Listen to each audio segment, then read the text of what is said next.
Hello students, welcome back to our channel SKR IAS के YouTube channel पर आप सभी का बहुत बहुत स्वागत है। आज का जो डिस्कशन का टॉपिक है दैट इज़ हड़प्पन सिविलाइजेशन। ये एंशिएंट हिस्ट्री के पॉइंट ऑफ व्यू से this is very important topic. तो आज हम इसकी शुरुआत करते हैं।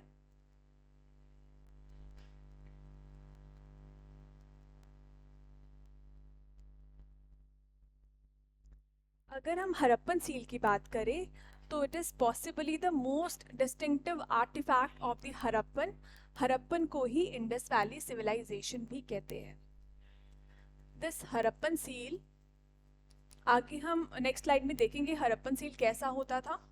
और अभी हम यहाँ पे देखेंगे हड़प्पन सील जो था, it is the possibly the most distinctive artifact of the Harappan. और हड़प्पन को ही इंडस वैली सिविलाइजेशन भी कहते हैं। It was made of a stone. जो हड़प्पन सील था it was made of a stone, और स्टोन को कहते हैं स्टीयरटाइट। Harappan seal was made of a stone और स्टोन को कहते हैं स्टीयरटाइट।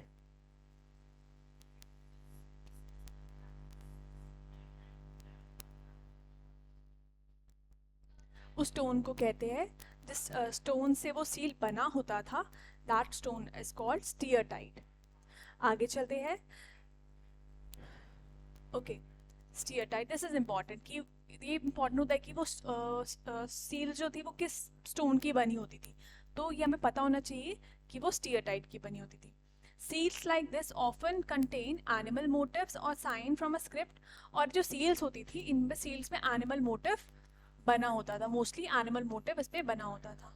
और साइंस फ्रॉम अ स्क्रिप्ट, और साइन बने होते थे एक स्क्रिप्ट के जो अभी तक हम डिसाइफर नहीं कर पाए हैं, एंड इट रिमेन्स अनडिसाइफर्ड। वो जो सील की जो स्क्रिप्ट जो सील पर बनी होती थी उस स्क्रिप्ट को हम अभी तक डिसाइफर नहीं कर पाए, उसको समझ नहीं पाए हैं। तो हमने ये समझा कि वो जो हड़प्पन सील्स थी वो हड़प्पन या इंडस वैली सिविलाइजेशन हम उसे कहते हैं, उसकी जो हड़प्पन सील्स हुआ करती थी वो एक स्टोन की बनी होती थी। वो स्टोन होता है स्टीयरटाइट। और ये जो स्टीयरटाइट था, इस पर जो स्टीयरटाइट की सील हुआ करती थी इस पे एनिमल मोटिव्स बने होते थे और एक स्क्रिप्ट से लिखा होता था जो स्क्रिप्ट हम अभी तक डिसाइफर नहीं कर पाए हैं। आगे, yet we know a great deal about the lives of the people who lived in the region. लेकिन हम उस स्क्रिप्ट को डिसाइफर नहीं कर पाए हैं, उसके बावजूद हम उस लोगों के बारे में, हम उन लोगों के बारे में, उनकी लाइफ के बारे में, उनकी लाइफ के बारे में, हम लाइफ्स के बारे में बहुत कुछ जानते हैं।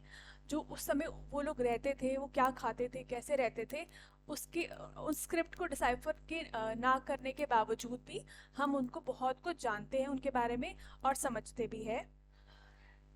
कैसे हम ये जान पाए?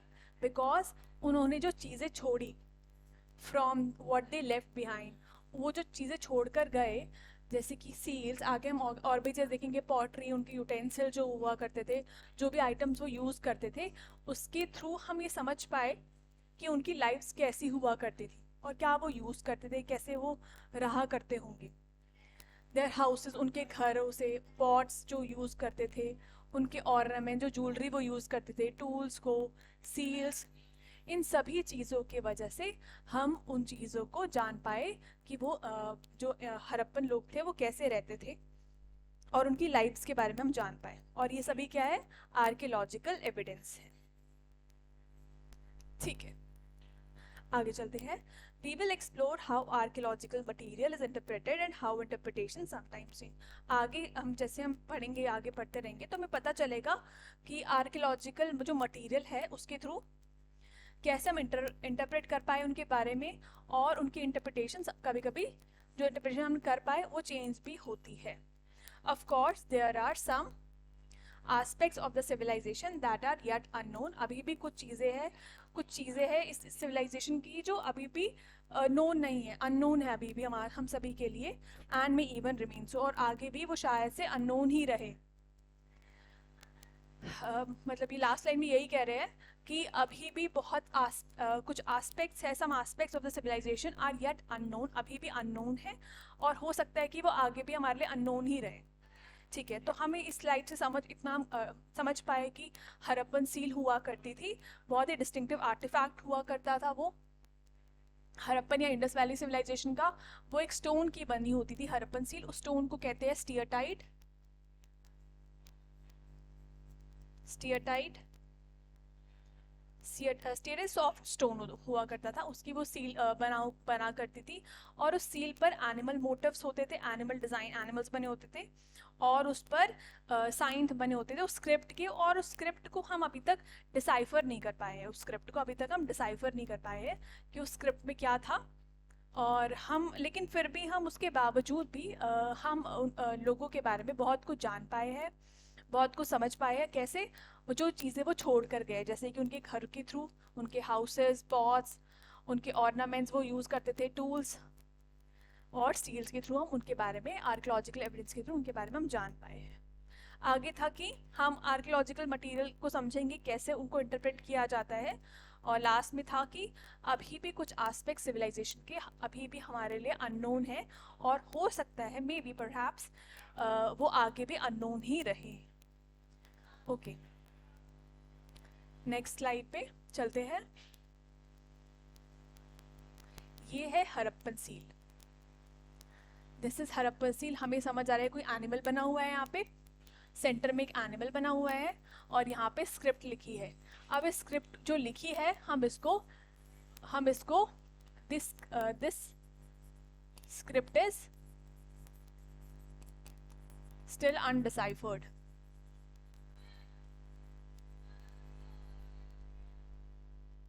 अनडिसाइफर्ड, अभी तक हम इसको डिसाइफर नहीं कर पाए हैं, ये जो स्क्रिप्ट ऊपर लिखी हुई है। And this is animal motive seal, और ये जो सील है ये किस स्टोन की बनी है, हमने प्रीवियस स्लाइड में देखा। Stone is called, the stone is soft stone is स्टीयरटाइट। This becomes important.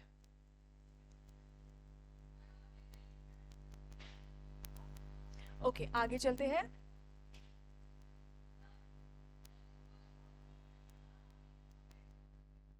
Okay, Harappan civilisation जो हम पढ़ रहे हैं अभी, Harappan civilisation is also known as Indus valley civilisation. मैंने आपको फर्स्ट स्लाइड में बताया कि हड़प्पन सिविलाइजेशन को इंडस वैली सिविलाइजेशन कहते हैं। Harappan civilisation also known as Indus valley civilisation. The term Harappa, जो टर्म है Harappa, is derive from the place, ये एक प्लेस से नेम डिराइव्ड हुआ है Harappa. This Harappa has been derive from the place जहाँ पर इस सिविलाइजेशन को आइडेंटिफाई किया गया था। This Harappan, the term Harappa जो है, it is derive from the place जहाँ से सिविलाइजेशन को आइडेंटिफाई किया गया था, उसी का नाम, उस प्लेस का नाम हड़प्पा था, और उस प्लेस से ही सिविलाइजेशन का नाम पड़ा। आगे, the total time span of the civilisation ranges from, जो टोटल टाइम स्पैन है कि वो हड़प्पन सिविलाइजेशन कितने समय से कितने समय तक थी, माना जाता है कि वो 6000 BCE से 1300 BCE तक हुआ करती थी। 6000 BCE से 1300 BCE तक वो सिविलाइजेशन हुआ करती थी। और अर्ली फेज को कहते हैं अर्ली हड़प्पन। अर्ली फेज जो हड़प्पन वैली सिविलाइजेशन का अर्ली फेज था उसको कहते हैं early Harappan. That is from 6000 to 2600 BCE, ये था अर्ली हड़प्पन का फेज। 6000 से 2600 BCE का फेज था early Harappan, and is a formative phase, ये फॉर्मेटिव पहला का फेज है सिविलाइजेशन का। और जो अर्बन फेज है, अर्बन फेज है सिविलाइजेशन का, उसको कहते हैं matured Harappan. Matured Harappan, that is the urban phase of the civilization, उसको कहते हैं matured Harappan. that is from 2600 to 1900 BCE.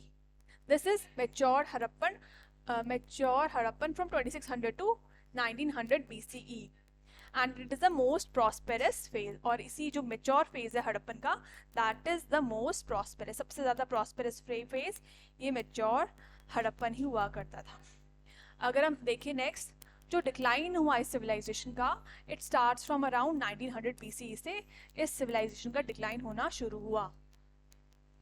The decline of the civilisation started from 1900 BCE, मतलब मैच्योर हड़प्पन का फेज था दिस 2600 से 1900 BC, 1900 BC के बाद से इस सिविलाइजेशन का, हड़प्पन सिविलाइजेशन का डिक्लाइन होना शुरू हुआ। ठीक है। द डेकेडेंट फेज, मतलब ये जो फेज है डिक्लाइन वाला फेज 1900 से 1300 BC को, इसी को लेट हड़प्पन कहते हैं। दिस लास्ट फेज जो है ना, डिक्लाइन वाला फेज है हड़प्पन सिविलाइजेशन का, इसी को फेज को इसी डेकेडेंट फेज को लेट हड़प्पन भी कहते हैं। तो हमें इस स्लाइड से ये समझ आ गया है, इस स्लाइड से हमें समझ आ गया कि हड़प्पन जो सिविलाइजेशन थी इसको इंडस वैली सिविलाइजेशन भी कहते थे। जो टर्म हड़प्पा है it was derive from a place,